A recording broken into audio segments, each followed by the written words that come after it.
Oke, assalamualaikum warahmatullahi wabarakatuh.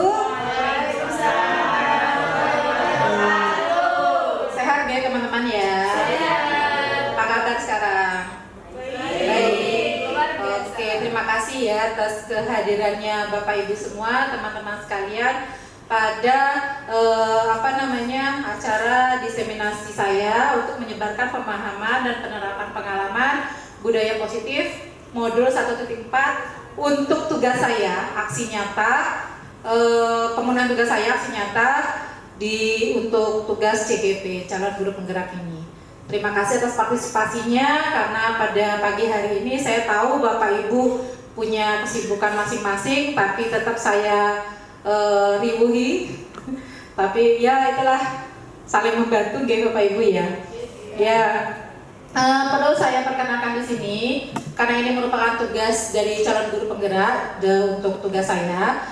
Di sini saya di bawah asuhan dari fasilitator saya yaitu Ibu Revi Jerita, dan juga ada PP saya yaitu Ibu Tri Daryatni. Nah, dalam penyebaran budaya positif ini ada beberapa konsep inti yang akan saya sampaikan, yaitu yang pertama tentang perubahan paradigma belajar, yang kedua tentang nilai-nilai kebajikan, yang ketiga tentang keyakinan kelas, yang keempat tentang motivasi perilaku manusia, yang kelima tentang disiplin positif, keenam kebutuhan dasar manusia, posisi kontrol guru, dan yang terakhir tentang segitiga restitusi. Nah, sebelumnya biar kita, pokoknya di sini kita santai-santai aja ya, jangan terlalu tegang, jangan terlalu gimana gitu. Pokoknya ini saya cuma menyampaikan, dan juga nanti siapa tahu ini juga berguna, ya pasti berguna untuk di kelas Bapak Ibu sendiri ataupun juga di sekolah kita nantinya. Sebelumnya untuk menimbulkan semangat, mari kita lakukan permainan dulu. Setuju Bapak Ibu? Setuju ya? Oke, terima kasih. Silakan berdiri. Silakan berdiri. Nah, yang harus Bapak Ibu lakukan adalah kita bermain tentang panjang pendek. Kita bermain tentang panjang pendek. Kalau saya bilang panjang, berarti gini. Kebalikan ya berarti ya. Kalau saya bilang pendek, berarti gini. Nah, paham? Kalau saya bilang panjang berarti gini, kalau saya bilang pendek berarti gini. Untuk memunculkan konsentrasi kita mulai dari sekarang, oke? Siap? Kasih tepuk tangan dulu dong. Oke, tidak terlalu mepet ke meja juga nggak apa-apa sih, agak mundur gitu. Nah, kan asik. Oke, saya bilang panjang berarti pendek. Ya, siap? Pendek, panjang, pendek, pendek, panjang, pendek, panjang, panjang. Ayo lagu konsentrasi lagi. Pendek, pendek, panjang, panjang, pendek, pendek. Pak Agung, ayo. Pendek. Sengaja biar nyalahin, makanya jangan ikutin saya. Pendek, pendek, pendek, pendek panjang.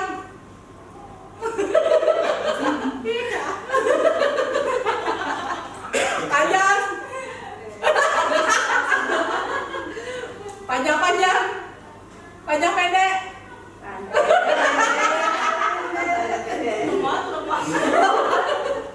Oke, panjang pendek. Oke, kamu tepuk tangan dulu. Terima kasih, silakan duduk kembali. Banyak yang salah ya, tapi nggak apa-apa. Panjang umurnya orang tahu nama. Selanjutnya kita masuk ke materi, yaitu yang pertama tentang pembelajaran dengan paradigma baru. Ini adalah membuka pola pikir kita agar tidak terfokus dengan yang pembelajaran yang lalu. Apa sih pembelajaran dengan paradigma baru ini? Pembelajaran dengan paradigma baru merupakan pembelajaran yang dirancang berdasarkan prinsip pembelajaran berdiferensiasi, sehingga para peserta didik belajar sesuai kebutuhannya. berdasarkan tahap perkembangan sesuai teori psikologi modern untuk mewujudkan profil pelajar Pancasila. Jadi muara kita ini adalah tetap semuanya ke profil pelajar Pancasila, itu yang menjadi acuan untuk pembelajaran kita. Di mana untuk profil pelajar Pancasila itu sendiri terdiri dari pertama, beriman bertakwa kepada Tuhan Yang Maha Esa dan berakhlak mulia, berkebinekaan global, mandiri, bergotong royong, kreatif, bernalar kritis. Nah, apakah Bapak Ibu sekarang ini sudah melaksanakan pembelajaran berdiferensiasi? Nah, ada yang sudah, ada yang belum. Tergantung situasi juga. Saya terus terang bergantung situasi juga. Karena ada yang kita bisa membuat sebuah pembelajaran itu berdiferensiasi untuk KD tertentu, ada yang kita samaratakan, benar nggak? Cuma tetap apakah kita bisa mengakomodir itu semua untuk pembelajaran murid kita? Intinya pembelajaran harus menyenangkan dan berpihak pada murid, itu intinya. Selanjutnya, nah selama ini kita ada miskonsepsi tentang teori kontrol. Miskonsepsi itu apa? Kesalahan dari kita untuk peserta didik atau murid kita. Yang pertama, ilusi guru mengontrol murid. Maksudnya apa? Kita sering loh secara tidak sadar itu selalu mengontrol murid kita. Benar nggak? Kamu harus seperti ini. Kamu nanti kalau seperti ini kamu pasti sukses. Benar nggak? Padahal kan bisa terjadi apa yang menurut kita baik itu belum tentu bisa baik juga untuk murid tersebut. Kita itu tadi harus berdiferensiasi mulai dari pembelajarannya, mulai dari pola pikirnya dan lain sebagainya. Berikutnya, ilusi bahwa semua penguatan positif, efektif dan bermanfaat. Kita mengatakan ini positif buat kamu, nah. Kamu nanti kalau seperti ini, kamu bisa menjadi orang yang sukses nantinya. Itu positif buat kita. Tapi ternyata dia nggak bakatnya di sana gitu loh. Kan nggak bisa kan kita mengharapkan yang berdasarkan menurut kita itu positif, ternyata sama anak itu bukan bakatnya dan dia nggak akan bisa berhasil di situ. Dia sukanya melukis, tapi yang dikasihkan adalah matematika misalnya, kan nggak bisa. Itu kan, nah itu positifnya kita, kamu belajar matematika, kalau kamu sudah bisa belajar matematika, kamu pasti sukses. Belum tentu, ya kan? Orang dia sukanya melukis, padahal juga di melukis itu juga ada ukuran ya untuk untuk membuat sebuah sketsa, jadi ada ukurannya, ada dimensi apa gitu ya Bu Eka ya. Nah, yang berikutnya ilusi kritik dan membuat rasa bersalah mampu menguatkan karakter. Jadi kalau misalnya kita mengkritik siswa, terus habis itu walaupun itu kritikannya benar ya, cuman mungkin penempatan dan penyampaiannya yang salah sehingga kritikan itu menjadi tidak benar. Itu malah membuat siswa menjadi down, benar nggak? Kalau misalnya saya mengkritik, misalnya besar menurut saya, kamu itu loh kemarin itu melakukan ini, saya itu salah itu, tapi di depan teman-temannya itu juga merupakan sebuah kesalahan. Yang benar bagaimana? Kita ajak ngobrol berdua. Nah, kita beritahu kesalahannya apa, lalu kita cari, kita suruh dia mencari solusinya bagaimana. Itu yang nanti kita harapkan ke depannya seperti itu. Ilusi bahwa orang dewasa berhak memaksa saya kepada anak saya itu juga seperti itu. Sama nggak? Kita semua di sini udah berkeluarga ya. Ada yang sudah punya anak, ada yang belum. Nah, kalau misalnya menurut kita itu baik, kamu tuh sukanya kan menggambar.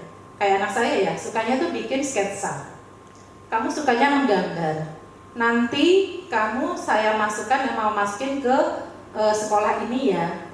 Sampai saat ini sih dia masih pola pikirnya iya aja. Tapi saya untuk daftarkan ke sekolah animasi yang online saja itu dia masih mikir, padahal dia suka gitu loh. Karena apa? Tingkat kepercayaan dirinya belum ada.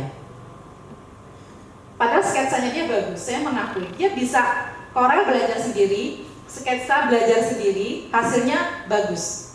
Tapi untuk menimbulkan kepercayaan dirinya buat bisa bergabung dengan sebuah kelas animasi dan sebagainya dia belum berani. Nah, tapi kan menurut kita, saya kayak memaksa sih sebenarnya, tak bayarin. Mau kamu bawa bagaimana, berapa UB tak bayarin, kalau kamu mau ikut, tetap nggak mau.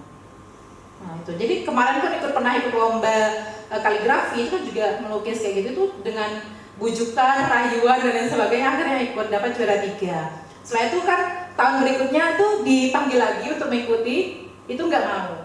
Setelah dengan alasan katanya gurunya kurang kooperatif, terlalu menekan, kayak gitu, akhirnya dia nggak mau ikut. gitu. Terus ya gimana, kita kan emang nggak bisa maksa ya, akhirnya nggak jadi ikut. Nah, untuk saat ini kita harus mengubah paradigma stimulus respon kita ke pendekatan teori kontrol. Apa tuh stimulus respon yang biasanya yang sering terjadi di diri kita? Yang pertama, kita merealita kebutuhan kita itu kita anggap semuanya sama. Padahal kebutuhan setiap orang itu berbeda. Itu tadi ya, jadi ada yang mungkin kalau dari tingkat pemahaman misalnya, murid kita itu kan berbeda ya. Si A pintar, cepat tangkap, yang ini agak butuh bimbingan, yang itu nggak bisa apa-apa misalnya. Nah, slow respon misalnya, kayak gitu-gitu. Itu kan bisa menjadi sebuah metode kita bagaimana sih caranya agar setiap anak itu bisa nangkep pelajaran kita. Itu kan jadi kebutuhannya nggak sama. Perlakuan kepada yang si cepat paham ini bagaimana, yang slow respon itu bagaimana, itu tidak bisa disamakan. Terus stimulus respon berikutnya yaitu semua orang melihat hal yang sama, itu juga tidak bisa kita samakan. Jadi setiap orang memiliki gambaran berbeda. Gambaran berbeda di sini contohnya, kita mungkin melihat kemurid kita itu kan misalnya sama, ini kan kita ratakan itu gini. Kalau yang dulu di stimulus respon, murid ini akan sama melihatnya ke saya misalnya. Coba kamu kalau misalnya melihat Bu Desi seperti apa? Kita menganggapnya mereka sama, oh Bu Desi itu seorang perempuan, ini seperti ini. Tapi kan ada mungkin beberapa siswa yang memandang itu berbeda, dilihat dari sudut pandang berbeda. Enggak, Bu Desi galak misalnya, kayak gitu kan bisa, ya kan, berarti sudut pandang berbeda. Tapi kita biasanya menganggap semua murid itu pandangannya itu ke sebuah pelajaran itu sama, itu nggak bisa kita lakukan.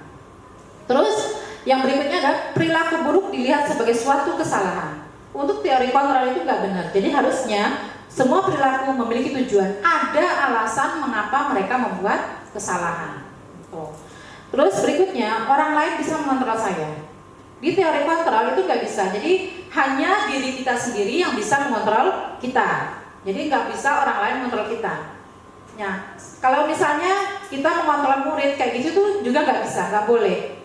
Jadi biarkan dia yang mengontrol dirinya sendiri, mau jadi apa dia itu urusannya dia. Itu loh, dikembalikan kepada murid itu sendiri. Terus saya bisa mengontrol orang lain, itu juga tidak bisa, karena kita tidak bisa mengontrol orang lain. Pemaksaan ada pada saat bujukan gagal. Jadi kalau misalnya kita udah bujuk itu seharusnya kita ancam, ya enggak? Ada enggak? Saya termasuk, karena saya juga kayak gitu. Misalnya dibujuk-bujuk gak mau, kamu kalau nggak mau makan ya udah nggak usah makan, tak jiwit, itu kan juga merupakan sebuah ancaman kan. Nah itu kayak gitu. Jadi kolaborasi dan konsensus menciptakan pilihan-pilihan baru. Jadi kita kasih pilihan. Ini kalau misalnya bujukan nggak bisa, terus misal apa? Ya udah kalau nggak mau makan ini, kamu mau makan apa? Ini kan namanya kan ngasih pilihan. Nggak mau makan nasi, ya udah makan roti ya. Yang penting perutnya ada isinya. Nah itu kan berarti konsensus pilihan. Terus ada model berpikir menang kalah kalau yang di stimulus respon, kalau yang di teori kontrol tidak ada menang dan kalah, tapi semuanya menang, win-win solution. Semuanya kembali ke menang-menang. Nah, untuk selanjutnya yaitu materi tentang nilai-nilai kebajikan. Nilai dan kebajikan itu apa sih? Nilai-nilai yang disepakati bersama, lepas dari suku, bangsa, agama, bahasa maupun latar belakangnya. Nah, berdasarkan beberapa organisasi yang sekarang ini diyakini itu ada dari profil pelajar Pancasila, dari IBO, Primary Years Program, ada keterampilan hidup, semuanya baik. Ini adalah nilai-nilai kebajikan yang ada di sekitar kita, cuman tidak terkelompokkan selama ini. Nah, dan kita tidak mengetahuinya gitu loh. Dan untuk saat ini penerapannya adalah lebih ke profil pelajar Pancasila. Kita lebih menggunakannya ke sana karena muaranya sekarang ini pendidikan kita adalah untuk menumbuhkan karakter yang berdasarkan profil pelajar Pancasila. Nah, sebuah kesalahan atau masalah itu timbul karena apa? Karena ada kebutuhan yang tidak terpenuhi. Misalnya, kenapa sih kok ada anak yang membuli temannya?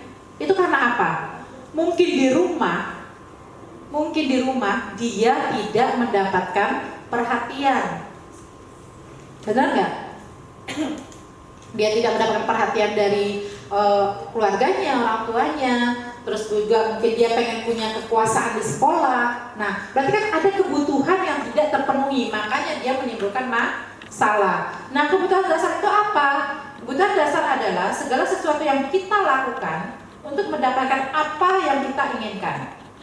Seluruh tindakan yang kita lakukan memiliki tujuan tertentu dan semua usaha terbaik yang kita lakukan adalah dalam rangka agar kebutuhan dasar kita terpenuhi dengan baik. Ada 5 kebutuhan dasar manusia. Yang pertama adalah untuk bertahan hidup. Ini contohnya makanan, tempat tinggal, pakaian. Itu adalah untuk bertahan hidup. Terus ada kasih sayang dan rasa diterima. Contohnya dalam kelompok seperti ini saya merasa diterima karena saya dibantu, mereka saya terima, berarti kan teman-teman saya sayang sama saya kan gitu kan. Nah, terus ada kekuasaan, saya minta bantuan, itu karena saya bukan itu berkuasa ya. Minta bantuan terus pada mau gitu, karena takut sama Bu Desi gitu, enggak ya. Saya kayaknya apa bahasa ikhlas nggak sih, bantuin ikhlas ya. Terus ada, nggak usah ketawa. Nanti habis ini kan kita makan-makan dong ya. Bujukan. Terus yang berikutnya ada yang kebutuhan dasar selanjutnya ada yaitu kebebasan. Kebebasan di sini yaitu kita bisa mandiri, kita bisa menentukan pilihan sendiri, memiliki pilihan, jadi kebebasan untuk menentukan sesuatu yang untuk diri kita sendiri gitu. Jadi tidak ada paksaan dari orang lain. Lalu kesenangan. Bermain game sendiri untuk me time misalnya kayak gitu. Saya pokoknya kalau misalnya udah suntuk atau apa tuh kamar saya kunci, saya me time game di dalam atau ini baca-baca novel atau apa gitu udah. Kalau yang ngetok-ngetok me time gitu. Bener saya lakukan gitu. Tak kunci kamarnya kalau yang ngetok-ngetok me time. Tapi apakah ada bisa seperti itu? Tapi saya pernah baca ya dulu ada setiap sebulan sekali ada orang ya kan ada keluarga terus pernah 1 bulan sekali itu ibunya itu tidur di hotel sendirian nggak ngapa-ngapain cuman ya itu tadi bermain menikmati sendirian di dalam hotel gitu nonton drakor terus ada main game sendiri nonton apa ya seharian setelah itu dia pulang gitu loh sebulan sekali iya namanya me time kan baca sendiri itu emang untuk menghilangkan stres juga. Soalnya misalnya kayak itu boleh dicontoh loh. Selebgram juga ada tuh. Atau di Indonesia sendirian gitu. Terus selanjutnya materi yang berikutnya yaitu tentang motivasi perilaku manusia. Nah, motivasi itu ada 2, motivasi ekstrinsik dari luar dan juga motivasi intrinsik dari dalam. Kalau motivasi ekstrinsik ini biasanya untuk menghindari ketidaknyamanan atau hukuman. Jadi kalau misalnya kita memotivasi itu melakukan sesuatu, misalnya murid kita itu kalau misalnya untuk menghilangkan hukuman untuk tidak bayar untuk misalnya gini, anak terlambat itu karena untuk menghindari hukuman gitu loh. Jadi dia tidak terlambat itu dari dalam dirinya, dia pengen menghindari, dia pengen menghargai dirinya enggak, tapi karena untuk menghindari ketidaknyamanan biar tidak dihukum. Nah itu namanya masih motivasi ekstrinsik. Terus untuk mendapatkan imbalan, aku harus rajin belajar, nanti kalau misalnya dapat juara, nanti bu guruku atau wali kelasku akan ngasih aku hadiah. Nah itu juga baru masih motivasi dari luar. Jadi bukan karena dia pengen pinter, pengen tahu dengan pelajarannya itu, pengen apa, tapi karena ada hal lain yang dia harapkan. Sementara untuk motivasi intrinsik, ini untuk menjadikan orang yang mereka inginkan dan menghargai diri sendiri dengan nilai-nilai yang mereka percaya. Saya pengen disiplin karena memang itu untuk saya. Kalau saya disiplin, berarti hidup saya akan tertata. Nah itu berarti motivasi intrinsik. Saya pengen jadi juara kelas atau saya pengen berhasil karena saya pengen nantinya bisa diterima di perguruan tinggi atau bisa diterima kerja dengan tempat yang baik, misalnya itu berarti motivasi intrinsik. Nah itu jadi inilah yang perlu kita perlu kita berikan motivasi untuk murid kita agar murid itu memang benar-benar mendapatkan motivasinya dari dalam, bukan dari luar.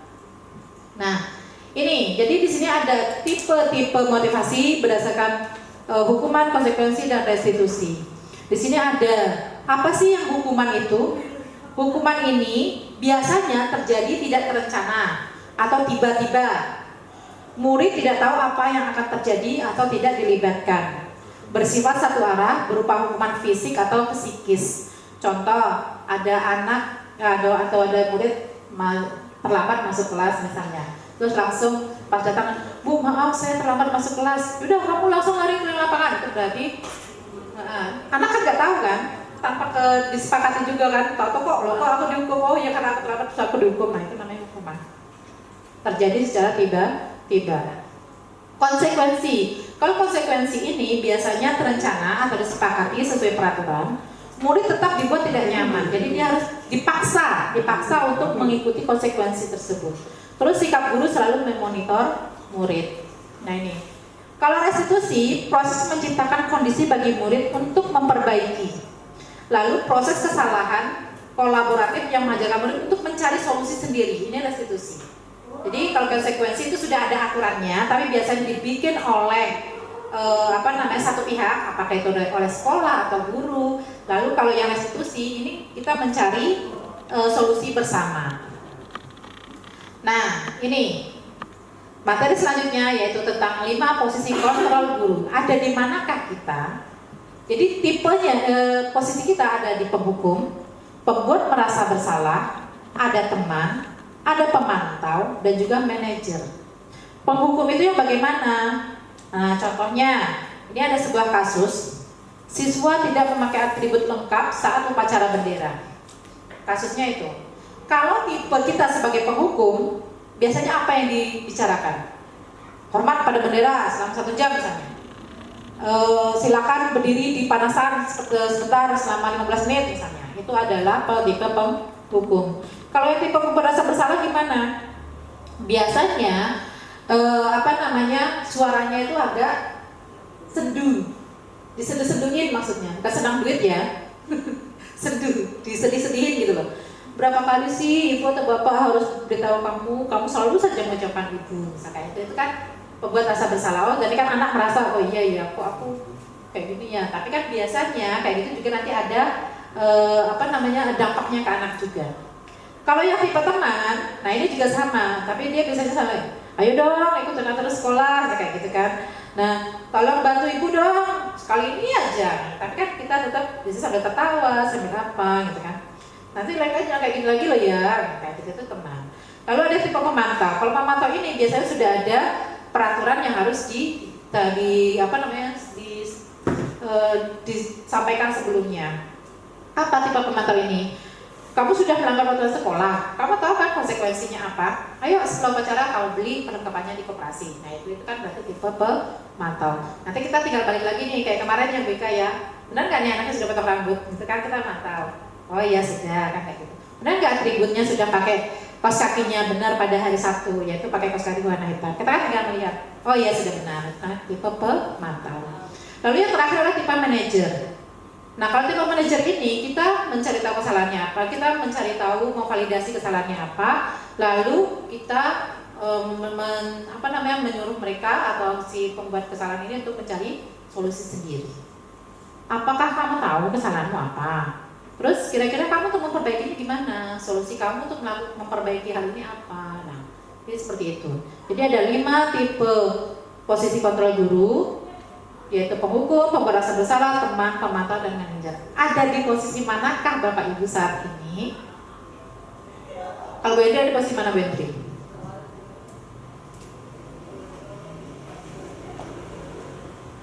Saya bingung Bu antara penghukum atau pemantau. Kadang ada anak yang tidak memakai kaos kaki sesuai warna. Itu kan saya minta, terus saya suruh dia untuk memakai kaos kaki warna putih. Itu kan saya menjalankan 2 posisi kontrol ini. Penghukum dan pemantau misalnya seperti itu. Ataukah ketika saya itu hanya bertempat di 1 posisi, ataukah itu memang saya menempati 2 posisi tersebut? Itu mungkin yang saya tanyakan biar jelas. Iya. Nah, untuk yang terjadi ya, tadi di Bapak Ibu sekalian juga sama saya juga kadang berada di posisi penghukum. Jadi tidak bisa kita serta-merta langsung ke posisi manajer, itu enggak ada. Memang posisi manajer itu adalah posisi terbaik. Tapi saya yakin Bapak Ibu belum sampai ke posisi itu gitu, termasuk saya. Kenapa? Pada saat kita melihat dalam kondisional tertentu ya, misalnya pada saat kita melihat ada siswa jalan di depan kita, atributnya kurang lengkap, misalnya harusnya menggunakan kaos kaki putih, ternyata dia menggunakan kaos kaki hitam, yang dilakukan apa? Bisa jadi saya bisa menjadi teman, kok kamu kayak gitu sih? Harusnya kan kamu tahu kan ini harusnya hari apa? Pakainya apa? Kaos kakinya harusnya putih pula. Berarti kan tahu kan kamu peraturannya lainnya adalah pakainya kaos kaki putih. Kenapa kok pakai hitam? Terus apa yang Bapak lakukan? Saya bisa jadi teman, maksudnya apa? Ya udah disering kayak gitu ya. Ganti itu kaos kakinya, beli itu dah kan. Sebagai teman kan. Nah kalau misalnya saya lagi gak enak hati, karena kita terbawa susana ya, gak enak hati, buka, coba kaos kakinya. Nah tempat itu udah apa? Hukum. Jadi bisa jadi memang kita melakukan banyak posisi kontrol pada saat satu situasi, benar nggak? Nah, terus kalau yang sebagai pemantau, lah kamu kan udah tahu konsekuensinya apa, ya sampai ke koperasi beli, nah gitu kan? Bisa juga kita sebagai pemantau. Jadi tidak bisa serta-merta kita menjadi seorang posisi kita di manajer. Susah. Nah ini, nah benar-benar harus yang sabar kayak Bu Mita. Ini kan udah teruji sebagai guru BK. Masya Allah.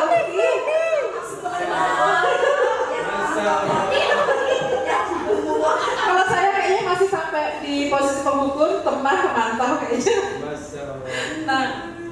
Nah ini posisi kontrol apakah saya? Nah kalau yang nomor satu ini kira-kira posisinya di sebagai apa? Bu Rina?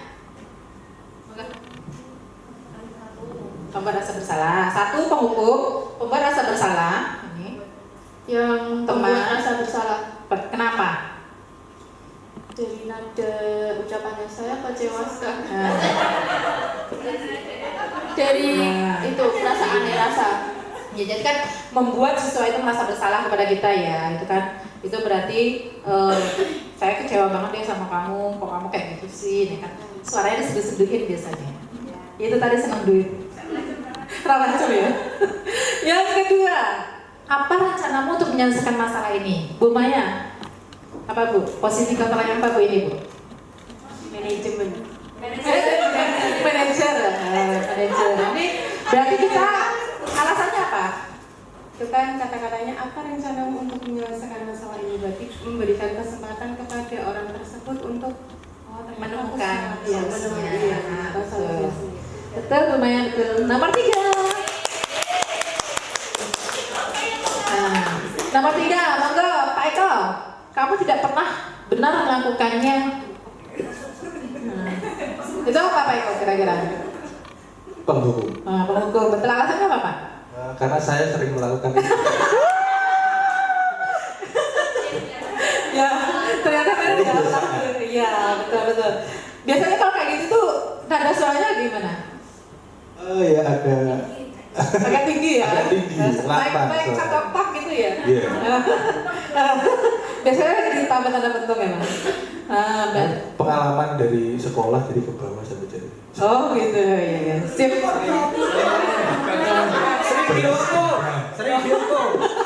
Sering dihukum berarti ya. Iya biasanya ada suaranya gak keras, tapi agak melototin kamu loh, nggak pernah. Nah kan gitu sih biasanya ya. Nah yang keempat, ayo Bu Nita. Ayolah. Apa? Sebagai teman. Oh iya sebagai teman ya.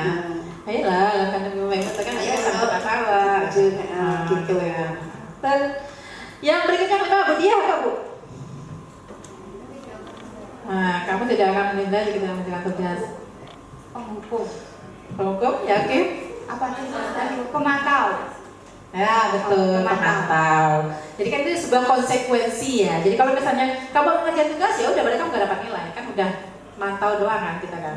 Nah itu dia sesuai dengan konsekuensinya.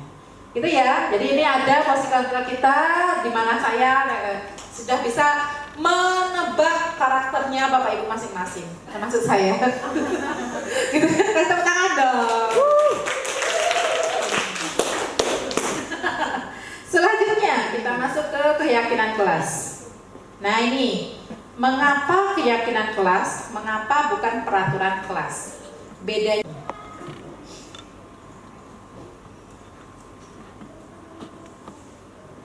Kalau keyakinan kelas itu dibuat bersama, jadi sama-sama yakin itu sebuah hal kebaikan. Tapi kalau peraturan kelas itu hanya sepihak dan pihak lainnya harus mematuhi.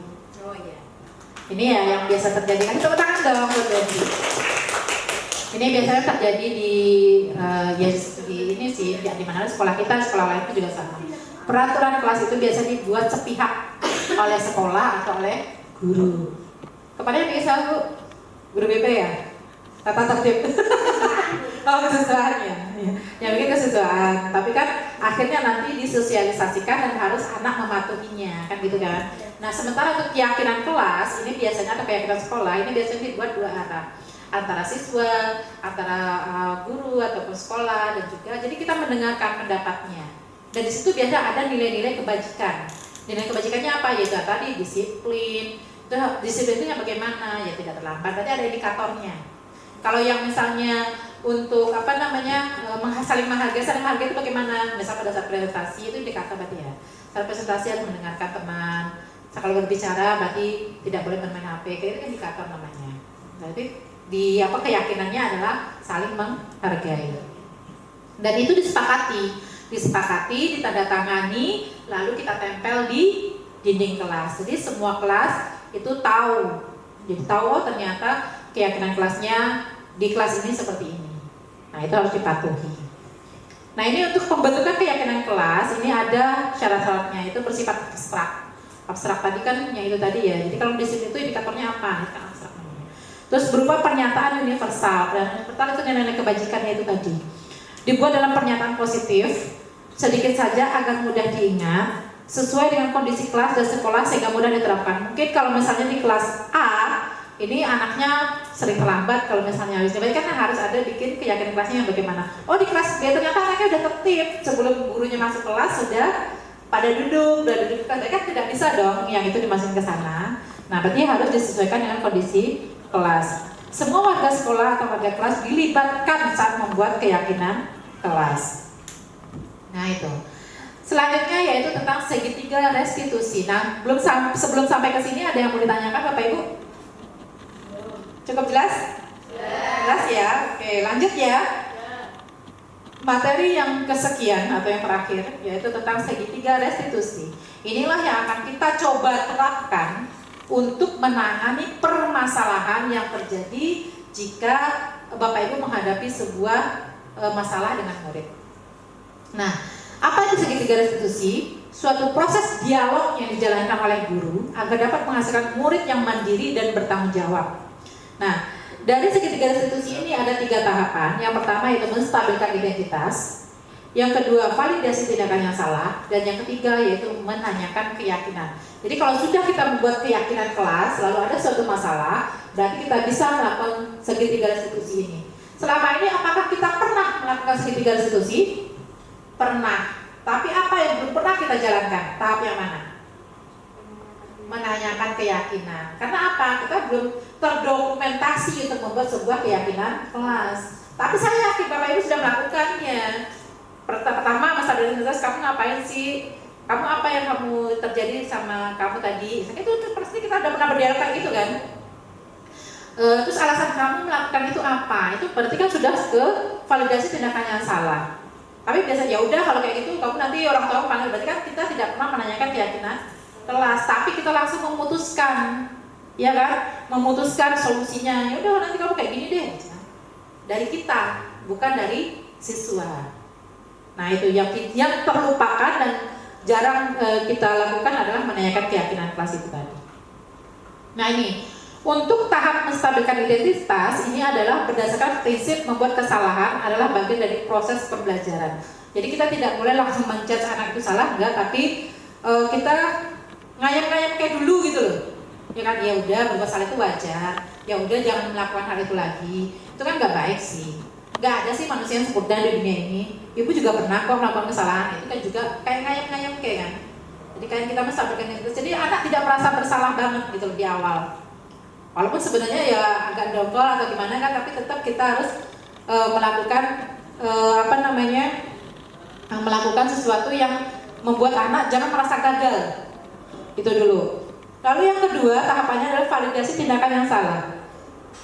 Ini adalah berdasarkan prinsip setiap perilaku berupaya memenuhi suatu kebutuhan tertentu. Nah, ini baru kita menanyakan alasannya apa, kenapa dia melakukan kesalahan itu. Tuh, jadi kita bisa saya tahu pasti kamu ada alasan kan melakukan hal tersebut.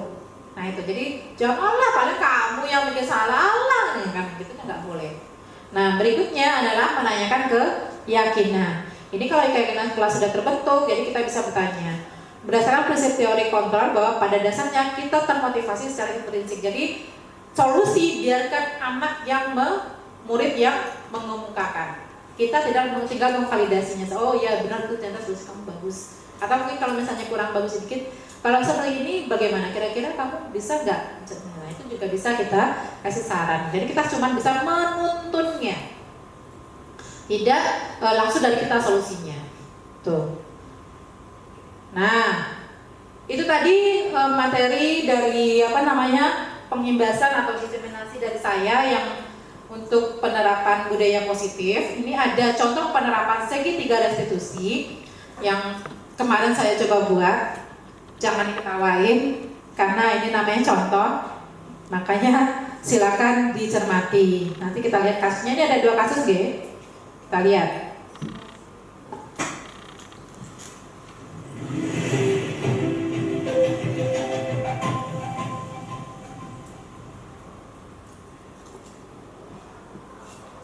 Assalamualaikum warahmatullahi wabarakatuh. Salam guru penggerak. Perkenalkan, saya Desi Bogianti, Jalan Putih.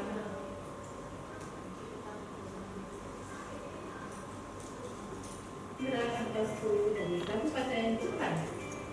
Dalam video kali ini, saya akan memaparkan demonstrasi kontekstual dari modul 1.4 budaya positif di sekolah, yaitu penerapan segitiga restitusi. Menurut dosen, restitusi adalah proses menciptakan kondisi bagi murid untuk memperbaiki kesalahan mereka, sehingga mereka bisa kembali pada kelompok dengan karakter yang lebih kuat. Restitusi bukan untuk menghapus kesalahan. Restitusi adalah sebuah tawaran dan bukan paksaan. Restitusi fokus pada solusi. Langkah-langkah pada segitiga restitusi adalah menstabilkan identitas, validasi kegiatan yang salah, dan menanyakan keyakinan. Minum boleh minum. Minum ya?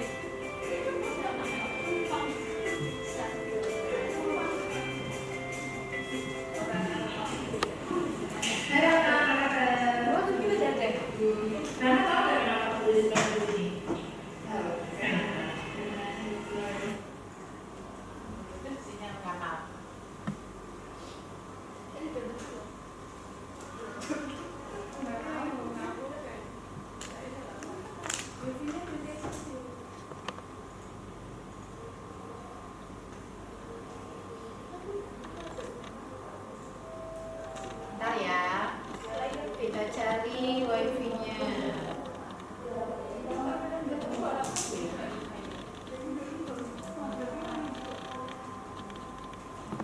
Ini sinyalnya muyang.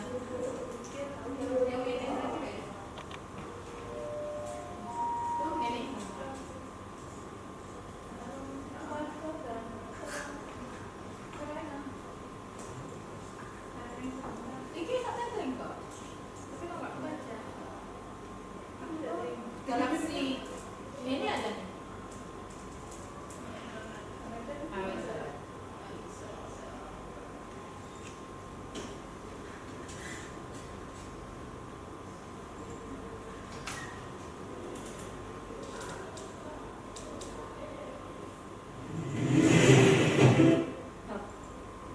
Oh salah, kok itunya ke sana sih? Yang atas sih. Ini loh maksudnya. Dan kondisi bagi murid untuk memperbaiki kesalahan mereka, sehingga mereka bisa kembali pada kelompok dengan karakter yang lebih kuat. Restitusi bukan untuk menebus kesalahan. Restitusi adalah sebuah tawaran dan bukan paksaan. Restitusi fokus pada solusi.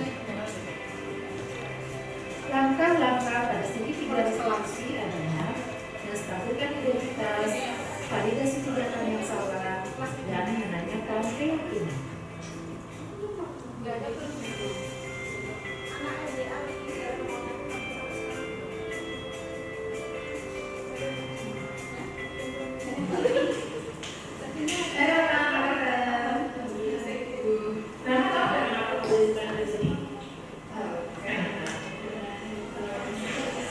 Iya, jadi apa namanya, menurut Rama kalau misalnya suatu keselamatan setelah jam istirahat itu sesuatu badannya baik ya? Benar ya.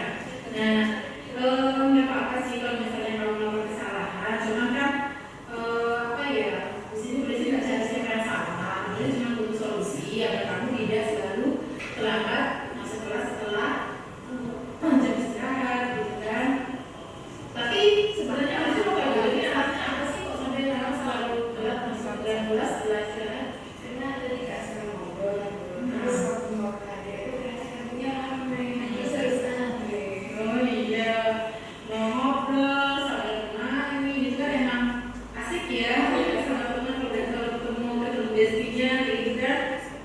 Cuman ya, apa ya, ada kayak solusi buat Rama biar tidak melakukan hal yang seperti itu terus gitu. Apa? Intinya itu saya tidak memberi waktu, terus lebih baik sepertinya itu saya berdoa dari rumah biar tidak terlalu lama kan. Oh iya betul, itu solusi yang baik banget ya. Jadi kalau misalnya emang lebih baik kan kita berdoa juga terjamin kan, sudah laki-laki juga, kami juga bisa ngobrol, bisa bercanda sama teman sambil istirahat kan. Iya betul juga. Nah kira-kira Rama bisa melakukannya kapan mulainya? Mulai besok. Oke, khususnya buat besok ya, untuk saat tentang aku ya. Oke, kira-kira keyakinan kelas apa sih yang pernah kita buat dan sepakati bersama? Tidak boleh dengan kelas, Terusnya disiplin ya. disiplin dan memberi waktu. Oke, nah kira-kira nanti kalau misalnya pengen Rama ke depannya nanti Rama pengen jadi pribadi yang seperti apa sih? Saya ingin jadi yang bisa menghargai waktu, kemudian sekelas. Ya, bisa menghargai diri sendiri juga ya, dan juga menghargai siapa lagi? Guru, ya, teman juga. Ya kan, ya, kalau kita bisa datang tepat waktu, biasanya kita misalnya bahasanya ya, baik karena ini berarti kita sudah ketemu solusinya. Saya menunggu apa namanya komitmen kamu agar bisa datang tepat waktu, dan saya yakin kamu bisa menjalankan nilai-nilai itu dengan baik dan bisa baik disiplin dan sederhana. Oke Rama, terima kasih ya. Sekarang sudah boleh kembali ke kelasnya. Ini kasus kedua setelahnya. Selamat datang ke Alif apa kabar?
Oke, jadi kalian sudah mengerti dong karena waktu yang pertama sudah cerita itu. Oke, baiklah, besok ya yang pertama Budesi akan kasih waktu 1 jam di jam Budesi untuk kamu menceritakan nih keseruannya prakor itu bagaimana pada Budesi, pada desa juga teman-teman yang lain. Siap nggak? Siap. Oke, sip. Oke, sekarang itu kan ingin bertanya ke kalian pada saat itu, menurut kalian keyakinan kelas mana sih yang menunjukkan perilaku yang baik saat teman sedang konsentrasi? Oke, betul sekali. Jadi apakah sekarang itu perlu kita lakukan?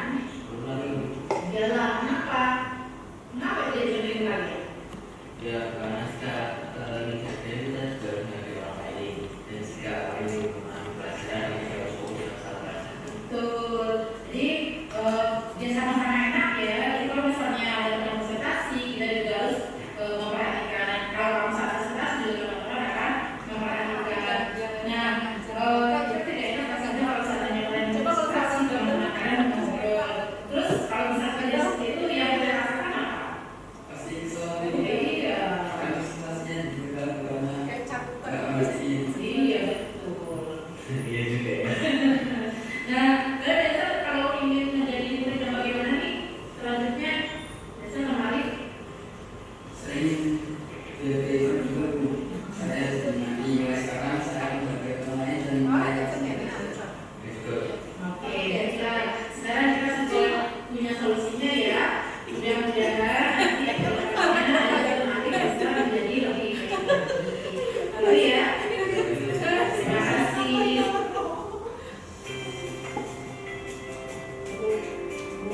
Halo semuanya, saya Rima dari kelas Budesi 1. Saya sangat senang dengan cara Budesi menyelesaikan masalah saya. Beliau tidak langsung menghukum saya, tetapi membantu saya untuk mencari solusi. Terima kasih, Bu. Halo semuanya, perkenalkan nama saya John Jeremiah dari kelas 10 3. Saya sangat terima kasih Pak Desi karena telah mengajarkan pada saya memberikan saya solusi saat saya bermasalah saya tugas melakukan kami. Terima kasih Desi. Halo, saya Alif dari kelas 10 3 Saya sangat senang dengan cara Bu Desi menangani kasus. Beliau tidak menyalahkan saya, tapi membantu saya mencari solusi untuk memperbaiki kesalahan saya. Terima kasih Bu Desi. Dengan 2 kasus yang sering terjadi di sekolah. Saya Desi Puryanti mengucapkan terima kasih.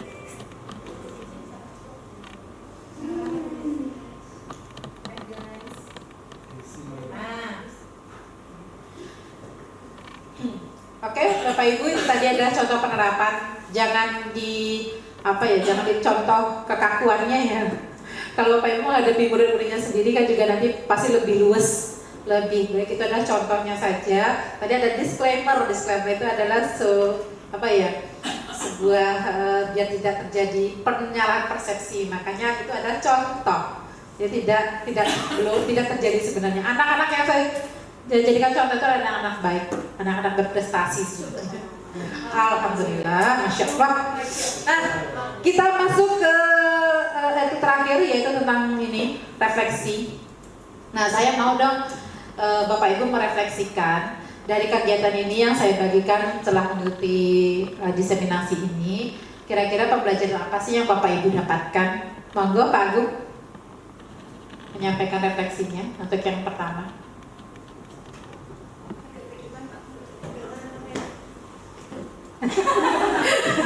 On point banget ya, harus kesorot gitu ya. Terima kasih atas ilmu yang diberikan oleh Bu Desi. Saya dari Desimania menyampaikan bahwa saya merasa ilmu yang saya dapatkan pada pagi hari ini sangat bermanfaat dalam upaya kita menemani anak dalam mengembangkan potensi yang ada di dalam diri siswa, terutama dalam menyelesaikan masalah yang terjadi selama proses pembelajaran. Seperti itu, terima kasih. Oke. Oh iya, saya agak ini sih kelupaan. Ini tadi ada yang mau bertanya gitu ya? Dari materi, keseluruhan materi itu mungkin ada yang mau ditanyakan? Sebelum ke refleksi kedua. Tanya silakan. Iya. Nanti kalau misalnya saya nggak bisa jawab, bantu ya. Ya. Pak Adi, yang mau ditanyakan apa? Silakan Bu Entri. Keyakinan kelas tadi kan dari yang Ibu paparkan tadi, keyakinan kelas itu kan kita tempel, ditandatangani, kemudian ditempel di setiap kelas. Itu mungkin bisa dilaksanakan ketika kita guru SD, satu guru satu kelas. Nah, untuk kita sebagai guru SMK itu kan tadi berbeda untuk setiap mapelnya, jadi tidak sama. Nah, itu kalau kita dokumentasinya ada ditempel di setiap tembok untuk mereka ingat. Apakah tidak penuh temboknya, ataukah ada cara lain pendokumentasiannya biar itu bisa teringat oleh siswa? Terima kasih. Oke, kasih tepuk tangan buat Bu Entri. Begini, yang namanya keyakinan kelas itu berbeda dengan keyakinan guru mapel ya. Nah, jadi keyakinan kelas itu kalau bisa ini kita buat antara wali kelas, ada perwakilan dari guru mapel dan juga dari siswa itu sendiri, gitu loh. Jadi nanti kita cukup membuat keyakinan kelas yang kira-kira kita bisa tahunya, mendapatnya masukan kan dari wali kelas ya. Oh, ternyata di kelas ini, di kelasku tuh ternyata tuh kurang ini misalnya. Nah, itu kita bisa bikin secara umum keyakinan kelasnya, lalu kita dokumentasikan dengan menempelkannya. Sementara untuk guru mapel itu juga bisa kita membuat keyakinan kelas dengan murid tersebut bisa didokumentasikan berupa file yang disebar di grup kelompok mapel masing-masing, dan jika bisa difoto atau dibuat oleh foto lalu sebagai dokumentasi di grup mapel masing-masing. Mungkin seperti itu solusinya Bu Hendri. Ya kalau misalnya mau ditempel juga nggak apa-apa. Kelasnya warna-warni perlu tempelan kan juga bagus. Isinya tapi jangan cuma tulisan, tapi kan dibikin variasi. Kan ada tempelan macam-macam. Nah seperti itu ya. Tapi kalau untuk yang secara umum memang perlu ditempel untuk mengingatkan bahwa keyakinan untuk kelas ini secara umum apa itu memang perlu untuk ditempel. Itu biasa pekerjaan wali kelas, perwakilan guru mapel dan juga siswa. Itu Bu Hendri, teman-teman setuju? Setuju. Oke, ada lagi pertanyaan lain? Sudah. Oke, untuk refleksi yang kedua ya, masuk yang refleksi kedua. Nah, menurut Bapak Ibu nih apakah materi yang saya sampaikan itu bermanfaat gak sih untuk Bapak Ibu sendiri? BK, kalau saya pengen dengar suaranya.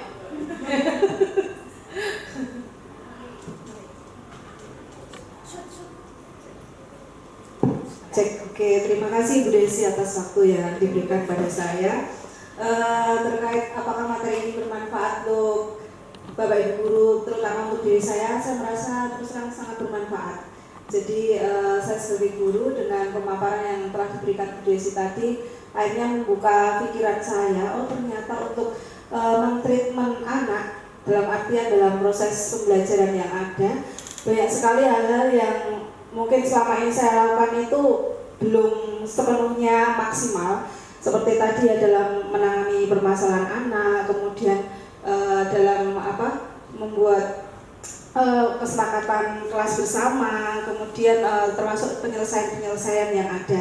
Jadi saya merasa sangat bermanfaat atas paparan yang telah diberikan Bu Desi. Terima kasih. Terima kasih BK. Oh ya, kalau boleh tahu nih BK saat ini masih kalau di posisi kontrol ya, BK tuh masih ada di posisi kontrol yang apa sih? Posisi biasanya yang sering dilakukan. Tadi kan ada penghukum, pemberantasan kesalahan, teman, pemantau. Saya ya tergantung situasi sih. Kadang-kadang sebagai teman iya, kadang-kadang sebagai yang nomor apa tadi? Pemantau iya juga. Jadi ketika misalkan sebagai teman ya, ketika ada anak, saya kan di sini sebagai guru mapel seni budaya. Jadi langkah pertama yang saya harus ketahui adalah si anak ini terutama di bidang seni itu dia suka yang mana, seperti itu. Jadi setiap manusia kan pasti dikasih Tuhan bakat-bakat yang terpendam ya, yang berbeda. Di situ ada musik, rupa, tari, teater. Saya harus mencari tahu anak ini sukanya yang mana atau mungkin tidak suka sama sekali. Pendekatan untuk ini saya biasanya pendekatan dengan teman tadi ya. Kemudian pengontrol itu juga ketika dalam melaksanakan tugas kadang-kadang pemantau. Saya cek, kalau kurang ya saya kasih masukan, evaluasi dan seterusnya. Ya. Kemudian saya pernah juga mencoba di bagian yang manajer tadi juga. Jadi di akhir tahun itu biasanya saya minta anak-anak bikin tugas akhir, karena kebetulan seni budaya itu kan hanya 1 tahun ya, di kelas 10 saja. Jadi mereka saya minta buat sebuah pagelaran, dan itu saya minta mereka bebas mengekspresikan diri. Di situ ada panitia, ada artisnya, seperti itu. Jadi biar mereka belajar memanage sendiri, seperti itu, kurang lebih itu. Iya, betul. Kalau penghukum kayaknya saya kurang. Gue kan orangnya baik galak atau tidak galak, kayaknya penghukum jauh. Iya. Nggak sama kayak Bu Endri. Oh, Bu Endri juga baik deh. Bu Desi, Bu Dia merasa nggak Bu Dia? Kita sama ya Bu Dia ya. Ngeliat wajah kita aja udah jutek gitu kayaknya ya. Ya itu udah sih, jadi tergantung situasi. Oh iya, saya sama mereka. Terima kasih mereka, kasih tepuk tangan dong. Oke. Ya, berarti mulai dari sekarang tidak hanya saya, tidak hanya Bapak Ibu semua, kita harus merubah pola pikir, ya. Pola pikir kita mungkin tidak bisa serta-merta menjadi seorang memposisikan diri kita sebagai manajer, tapi kita bisa bertahap mulai dari pemantau ataupun menjadi teman pemantau, baru bisa bertahap sebagai manajer. Tapi kedepannya apapun yang akan kita lakukan, kita harus melakukan yang terbaik untuk murid kita. Kita harus memposisikan diri kita, memberikan pembelajaran yang berpihak kepada murid, dan juga lakukanlah pembelajaran yang menyenangkan. Jadi nggak boleh maksa orang sekarang naik kelas aja dinaikin, ya nggak? Kalau anak itu tidak membuat kasus yang berat, ya pasti harus dinaikkan, kan kayak gitu sih. Nah, jadi kan kita memang harus ya intinya berbanyak-banyak bersabar lah, seperti itu. Mungkin itu saja dari saya. Terima kasih atas kehadirannya teman-teman semua di sini. Terima kasih atas segala mungkin ada kesalahan dari saya yang tidak saya sengaja, baik dari sikap, tutur kata dan lain sebagainya. Terima kasih juga telah membersamai saya di sini. Akhir kata saya tutup diseminasi ini dengan ucapan wabillahi taufiq wal hidayah. Wassalamualaikum warahmatullahi wabarakatuh. Terima kasih Bapak Ibu semua.